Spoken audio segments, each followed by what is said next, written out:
Bonjour Rebecca, bienvenue. Bonjour Christophe, merci.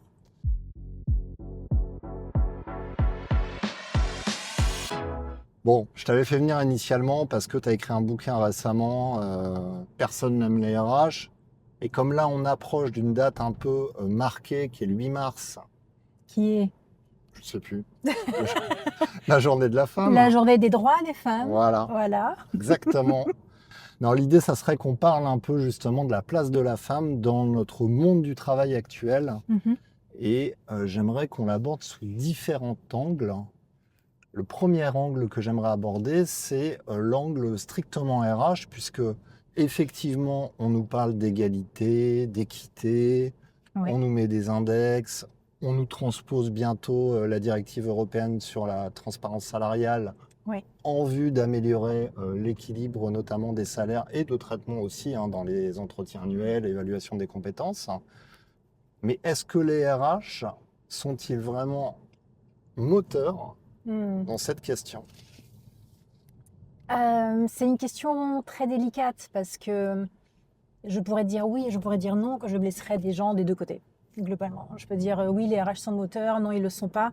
Ça va dépendre de l'entreprise et ça va dépendre pour moi aussi de la position du RH qui porte le sujet, en fait, et de sa conviction propre.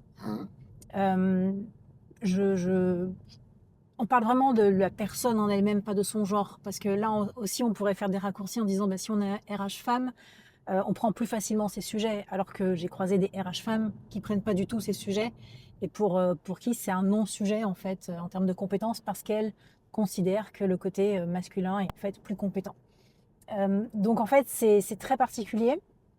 Disons que de toutes les façons, sur le point de vue réglementaire, elles n'auront pas le choix que de prendre ce sujet. Ouais. Et le problème, c'est vraiment aussi ça, c'est que si on prend ce sujet que du point de vue réglementaire et qu'on se dit, bon, ben, on a des index, on a des obligations, on a des critères, en fait, on impose quelque chose qui n'est pas forcément compris et qui est vécu de l'autre côté comme quelque chose qu'on leur enlève. Donc, en fait, pour moi, c'est pas une question de est-ce que on prend bien en compte le sujet, c'est est-ce qu'on comprend bien le sujet. Est-ce qu'on comprend bien le sujet? Est-ce qu'on est convaincu, en fait, par le bien fondé de ce sujet? Parce que je veux dire, j'ai beau être une femme et promouvoir une femme parce que, en fait, j'ai besoin d'un quota, ça n'a jamais été la réponse, en fait, au sujet. Donc, est-ce que les RH le prennent? Elles vont devoir le prendre. Le mieux, c'est qu'elles le prennent volontairement, plutôt que d'attendre d'être coincées. Et malheureusement, même si elles le prennent, si les femmes derrière le prennent pas, en fait, elles vont être coincées à un moment donné. Alors, tu as dit c'est quelque chose de très personnel. Donc, ça veut dire que c'est pas lié à la fonction RH en tant que telle, c'est lié à la façon dont les personnes, hommes ou femmes, perçoivent finalement cette notion de place des femmes dans le monde du travail. Parce que moi, par exemple, j'ai pas de, tu vois, je me suis jamais dit une femme est plus compétente ou moins compétente qu'un homme. Ça Mhm, n'a jamais été un sujet pour moi. mhm. Mais il y a beaucoup de gens pour qui ça l'est. Il y a beaucoup de gens pour C'est qui ça ancré. l'est. Exactement. En fait, il y a beaucoup de clichés. Souvent, on dit par exemple, oh, qu'est-ce que t'as? T'es de mauvaise humeur, est-ce que t'as tes règles? Mm. Et ce premier cliché, par exemple, sur le fait que la femme soit sous Mais l'influence permanente de t'as ses l'air de hormones. bonne humeur aujourd'hui. Oui, j'ai pas mes règles. Bon, merci. Ça m'arrange parce que ça aurait été pénible. J'ai pris mes précautions. Mais tu vois, en fait, tu as ces petits clichés de base qui vont jouer beaucoup, Ouais. qui vont jouer qui vont aller toucher le côté genré, mais à la fois aussi sur les compétences. Mm. Par exemple, on va se dire, ah mais une femme, quand elle a ses règles, elle est hystérique, ou alors les femmes sont toujours sur le côté très bienveillant, câlinant, à vouloir que tout le monde parle, etc., etc. Et donc, on va identifier le côté genré féminin à certaines compétences. Et donc, on va se dire, non, non, mais attendez, on est au CODIR, on est là pour décider, on n'est pas là pour se faire emmerder par des nanas. Et donc, tu vois, en fait, là, c'est déjà là que le problème commence. Ouais. C'est d'identifier un genre à des stéréotypes de compétences, en fait. D'ailleurs, tu me disais que c'était probablement une des raisons pour lesquelles la fonction RH était féminisée à 80%. Exactement. En fait, la fonction RH, quand on demande à beaucoup de personnes, en tout cas beaucoup d'étudiants, pourquoi vous voulez être RH? Les premières réponses, c'est parce que j'aime les gens, Mm. pour m'occuper des gens, pour le lien humain, pour les accompagner. Et tout ça, en fait, ça fait qu'on fait rentrer la fonction RH dans un care et on considère que le care, c'est la compétence première d'une femme. Le Et côté de- un peu maternel, le quand côté maternel. En fait, ce qu'on va aussi appeler le parent nourricier. même. Ouais. Alors qu'un enfant, par exemple, quand on l'élève, il a besoin d'un parent nourricier, il a besoin d'un parent cadrant. Et le parent cadrant, en général, ça va être dans l'entreprise, porté soit par le DRH, qui sera un homme ou une femme avec un côté masculin bien exprimé, ou Ouais. le codir. Et alors, si on change un peu de population, là, on a parlé des RH. Si on s'intéresse aux managers, partons du principe que je dirais que la fonction RH est censée, pas encadrer, mais donner les grandes lignes de sa strate et aussi de la culture et aussi du bien vivre en entreprise et presque du bien penser. Euh, Comment se positionnent les managers par rapport à cette notion justement d'égalité? Quelle est la place de la femme? Parce que de la même façon, tu vas avoir beaucoup plus de managers hommes que femmes. Quelque part, Et je vois encore, je vais te donner un exemple qu'on m'a cité récemment d'une copine qui est commerciale et qui est obligée dans son boulot d'adopter une posture presque dégueulasse, hein, Oui. parce que elle travaille avec des hommes et donc ils ont ça encore à faire des blagues de cul toute la journée. Enfin, tout passe, tu vois. Moi, j'ai vécu ça il y a 20 ans, je pensais que c'était terminé, mais pas du tout en fait. On en est toujours au même point. on est toujours au même Et je me dis, elle fait l'effort de le faire Mm, alors que c'est pas elle, bien sûr. tu vois. Mais c'est exactement ce que tu écrivais dans ton post de ce matin, hein. C'est le côté, le monde du travail a été designé d'un point de vue masculin. Donc en fait, euh, quelqu'un de féminin, et je dis bien quelqu'un, je vais m'expliquer après, Ouais. qui vient en fait et qui veut pouvoir progresser et être accepté, va jouer avec ces mêmes codes masculins. Je dis quelqu'un parce qu'en fait, on a tendance à dire masculin, féminin, et dans notre esprit, avec les raccourcis qu'on fait, on voit homme et femme. Et ça n'a rien à voir en soi. Chaque individu a une part masculine et une part féminine. C'est Ouais. aussi ce qu'on peut appeler le yin et le yang. Et donc, en fait, quand on parle masculin, on voit homme, quand on parle féminin, on voit femme, alors qu'en fait, on joue sur les deux en permanence. Le premier exemple, c'est quand tu vois un homme qui a un enfant parler à sa fille, tu vois bien le ton de la voix, tu vois bien la douceur qu'il met dedans, tu vois bien le care qu'il va mettre. Il est dans son côté féminin à 200%. Sauf que le monde d'entreprise est designé sous un angle masculin, et donc la femme qui a un côté féminin va aller chercher son côté masculin pour pouvoir jouer dans la même cour. Ça va jouer sur la façon dont elle parle, sur les blagues qu'elle fait et qu'elle accepte, sur la tenue qu'elle porte. J'ai travaillé à l'inspection générale et clairement, j'étais plus respectée en réunion quand j'avais un pantalon que quand j'avais une jupe. Et une fois que tu comprends ça, ben en fait, tu vas jouer avec les règles. Parce que c'est plus rapide de jouer avec ces règles que d'essayer de sensibiliser tout le monde au fait que tu as les mêmes compétences que l'autre. Donc en fait, dans le monde des managers en général, les femmes ont adopté le modèle masculin. Exactement. Elles ont Enfin, adopté un celles modèle. qui veulent le devenir sont contraintes d'adopter un modèle. Exactement. Elles ont adopté un modèle masculin, mais en fait, il y a le côté ce qui se voit. Mhm. Le modèle masculin, ça se voit aussi particulièrement dans la vente, même si elle peut avoir de meilleurs résultats en ayant un côté plus féminin dans la vente. Il y a des managers qui ont un côté féminin développé, donc tu vas avoir moins de soucis avec ces personnes. Qui, pour ces personnes, bah, une personne à compétence égale est une personne à compétence égale, Ouais. peu importe son genre. Mais si on voit plus loin, il y a le visible et l'invisible. Est-ce que tu savais que les micros sont faits pour porter la voix masculine et pas la voix féminine? Non. Et ben, c'est pour ça qu'à son discours, Hillary Clinton, on lui a reproché d'avoir le comportement de quelqu'un qui crie, d'être désagréable en fait dans son discours parce qu'on l'entendait crier. Mais en fait, les études qui ont été faites derrière révèlent bien que ce micro, comme ce sont les hommes qui l'ont construit, ils l'ont construit avec leur référence de base, donc leur voix de base qui est grave, et pas une voix plus aiguë. Et donc, pour que elle, sa voix porte, elle est obligée de forcer dessus, et donc de la rendre plus aiguë. Et donc, dans ce micro, ça la rend plus désagréable. Ouais, donc on a aussi beaucoup d'éléments qui jouent en la défaveur des femmes. Si on a du matériel technique, des IA également au départ qui ont été conçus Exactement. basés en fait sur des datas, mais qui étaient beaucoup plus représentatifs des hommes que des femmes.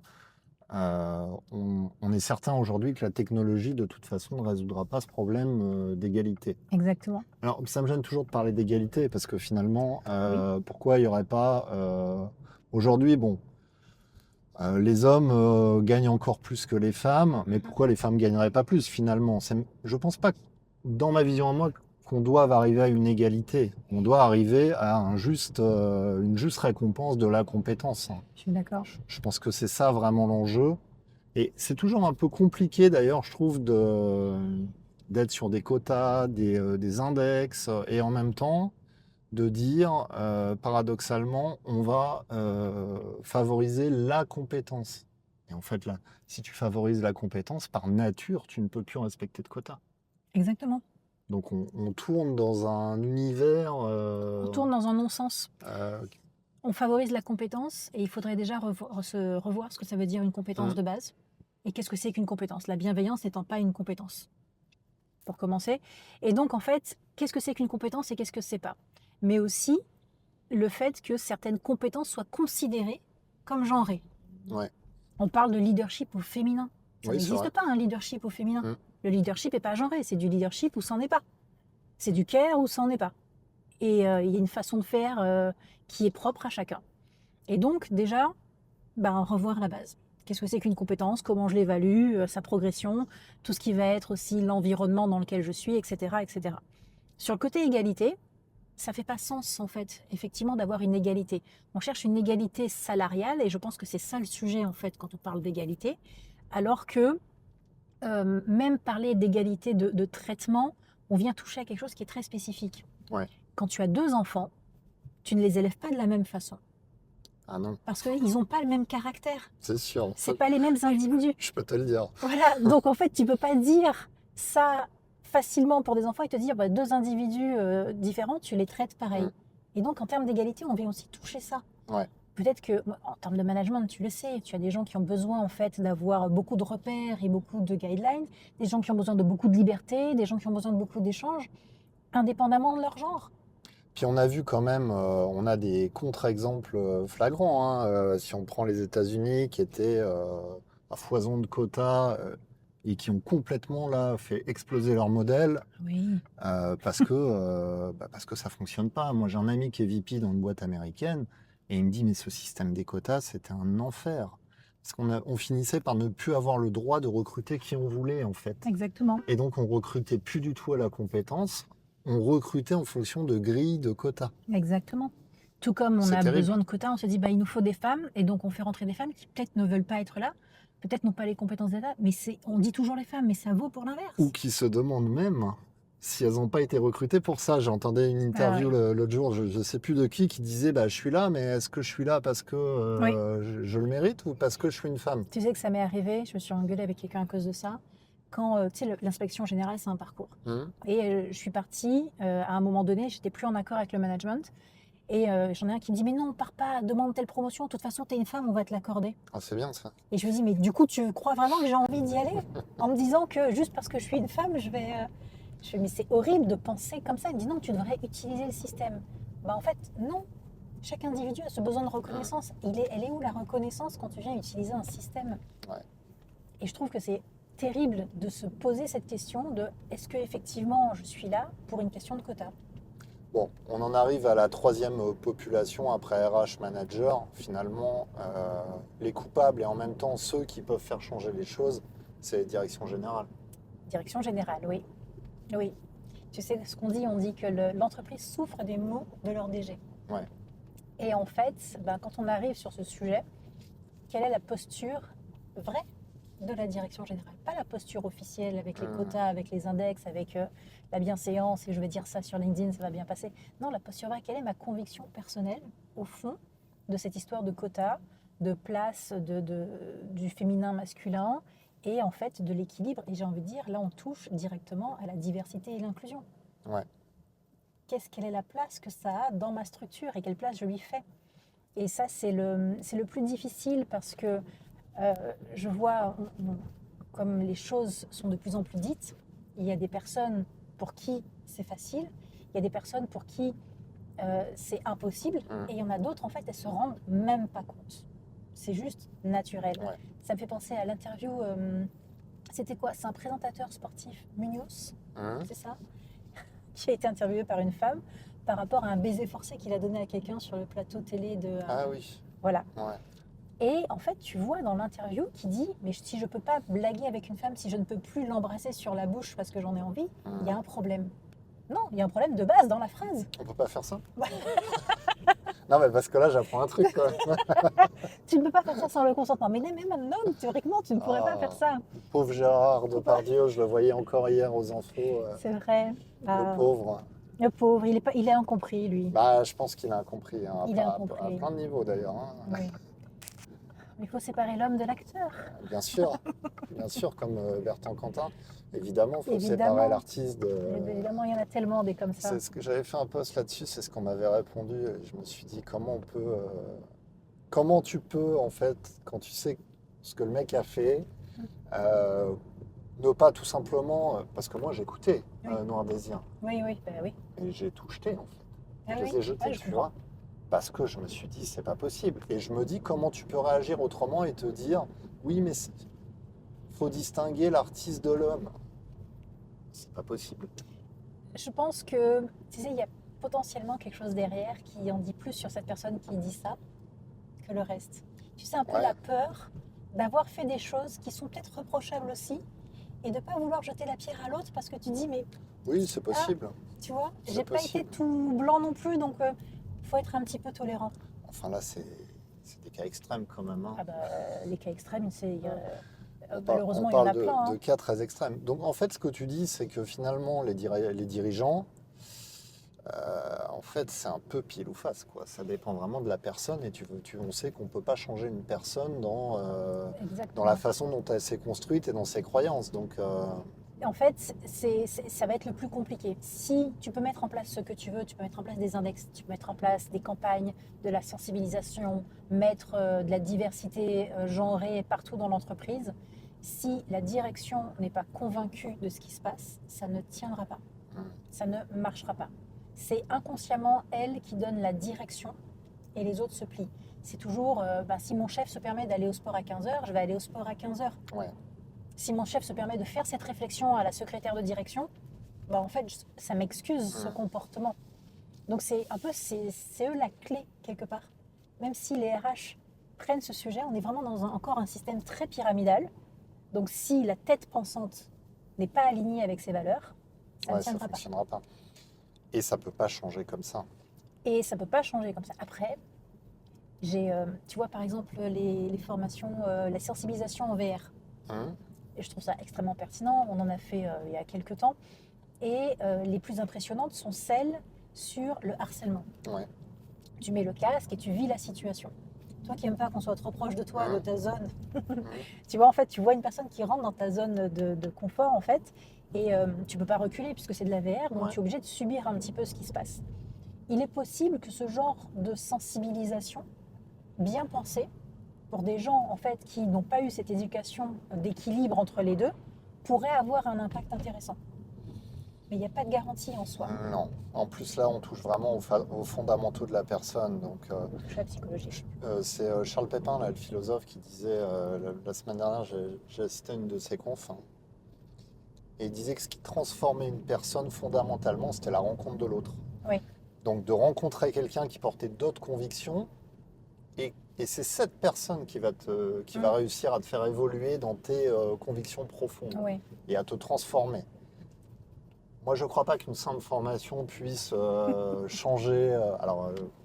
Je comprends, on est en B2B, en entreprise, on veut tous vendre des formations, mais j'y crois pas en fait. Pas sur ce type de changement parce que c'est quand même radical. C'est un changement de posture et de vision complet. Bien sûr. C'est pas cette formation là, elle est pas chez moi. Mais ce que je dis, c'est que c'est comme l'exemple en fait des prisonniers. Les prisonniers qui ont agressé les personnes, quand tu leur refais vivre cette agression, comme si c'est eux qui étaient agressés, ça génère un choc. Et c'est ce choc émotionnel qui peut amener la personne à prendre conscience de ce qu'elle fait, qui n'est pas normal. En dehors de ça, rencontrer l'autre n'est quand même pas le plus simple. Non. Parce que pour rencontrer l'autre, bah, tu devras faire un petit peu tomber tes barrières et être, C'est sûr. on va dire, toi-même et accepter que l'autre vienne te rencontrer. Mm. Alors, je te dis ça, sachant très bien que quand je te dis ça, je suis en train d'être assez pessimiste sur l'évolution de la situation. Parce Mm. que je sais très bien que c'est complexe. Et donc, j'en reviens à ce point, finalement, qui est de se dire, bah oui, en fait, les index, les lois sont valables, Oui, mais selon moi, à condition qu'elles soient beaucoup plus sanctionnées. oui, je suis d'accord. Et pour toucher là où ça fait mal, en général dans le portefeuille. Ouais. Et oui, en fait, quand tu n'as pas l'occasion d'avoir effectivement l'intelligence de la personne qui regarde les choses d'un autre point de vue Mm. et qui a en tête l'amélioration de son modèle, parce qu'on peut aussi parler d'amélioration de productivité. Ouais. Il y a des études qui ont été faites. Le même problème géré par des personnes très masculines et des personnes très féminines n'est pas résolu ni à la même vitesse, ni de la même façon, ni avec les mêmes résultats. Les hommes sont plus rapides, je suis d'accord avec toi. Les hommes sont plus rapides, oui, bien sûr, toujours, toujours. Après, les conséquences derrière. Bah justement, après, tu as les RH, les Après, femmes tu as les pour RH qui rattraper viennent, les voilà, problèmes. les petits bobos, les Voilà, petits exactement. pansements, le petit care. Tu vois, comme quoi c'est bien Comme fait. quoi, on est d'accord, finalement. Je vois pas pourquoi on tourne ce podcast. Tu as aussi aujourd'hui cette montée de l'individualisme très forte, Oui, hein, qui limite aussi le champ d'action de l'égalité, parce que chacun pense d'abord à lui avant de penser à une cause bien plus sûr. globale, hein, et on est vraiment là-dedans aujourd'hui, hein.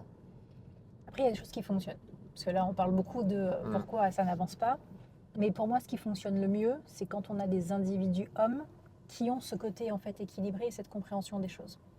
Parce que dans la mesure où le système est construit sur des principes masculins, quand c'est l'homme qui a cette sensibilité, c'est lui qui peut ouvrir les portes en fait pour que ça se passe mieux. Ok. Et c'est là où on voit toute la différence. C'est quand des hommes sont sensibilisés à ça et qui font attention et qui rattrapent les autres masculins qui ne sont pas du tout sur les bons rails, bah, ils sont mieux écoutés. Sensibilisés à ça ou ont été éduqués comme ça? Les deux, il y en a qui évoluent avec. Ouais. Il y en a qui évoluent avec. Je vois chez Tomorrow, on est 6. On est plus que 6, mais dans l'opérationnel, on est Hein. 6. Et on est équilibré, 3 hommes, 3 femmes. Donc on a beaucoup ce genre d'échange. Et c'est vrai que parfois, bah, on peut se rendre compte ou ne pas se rendre compte Ouais, Jérémy m'avait dit c'était important les quotas. Oui, et pas que masculin-féminin. Il y a les d'origine. Non, mais tu vois, c'est aussi beaucoup de discussions entre nous de comment ça se passe, de comment ils l'ont vécu, etc., etc. Non, mais je pense que oui, tu as raison, il y a plein de facteurs, il y a quand même des... Tout n'est pas noir, hein. Il y a des Non, entreprises dans lesquelles ça se passe très bien. Moi, je trouve que c'est encore très noir dans les entreprises, dans certains secteurs d'activité oui, ou dans certains métiers oui, où on met encore un peu trop en avant la testostérone comme un levier, limite celui qui aura le plus de testo aura la plus belle augmentation. oui. Ça existe encore, ça, Ça hein. existe encore, malheureusement. Je le vois même, d'ailleurs, je trouve, même dans le métier de la restauration, où on voit beaucoup d'hommes chefs. Mm. On est quand même dans un truc très testo, militaire. Moi, quand je vois ça de loin, ça me met mal à l'aise. Mm. Après, je remets pas en cause les compétences, mais tu as des modèles entiers comme ça qui ont été construits de façon oui, très militaire, en fait. Bien sûr, bien sûr. C'est, c'est vrai qu'on a tendance, et c'est un biais complètement humain, hein, de retenir le négatif. Il y a des choses qui se passent très bien, il y a des entreprises qui sont très équilibrées, qui ouvrent le sujet, qui parlent. Euh, il y a des femmes qui ont des positions, des grands postes et qui ne sont pas Mm. forcément très masculines non plus. Il y a des femmes qui jouent avec ça, qui portent des jupes, des robes avec beaucoup de couleurs, qui ont des cheveux courts, des cheveux longs, beaucoup de bijoux, et qui jouent avec leur féminité à des postes très, très haut placés. C'est vrai, ce n'est pas la majorité, mais certaines arrivent à faire ça. Et pour moi, ça joue aussi beaucoup sur ce Ouais. qu'elles ont, en fait, comment elles sont construites et sur leur estime d'elles-mêmes.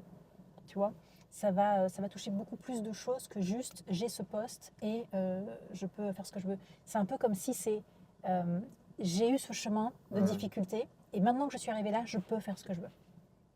Mais c'est des très très bons exemples que je pense qu'on devrait peut-être citer plus souvent. Ouais. Merci Rebecca. Merci à toi, Christophe. Alors, est-ce que ça a enregistré? Ah, le test.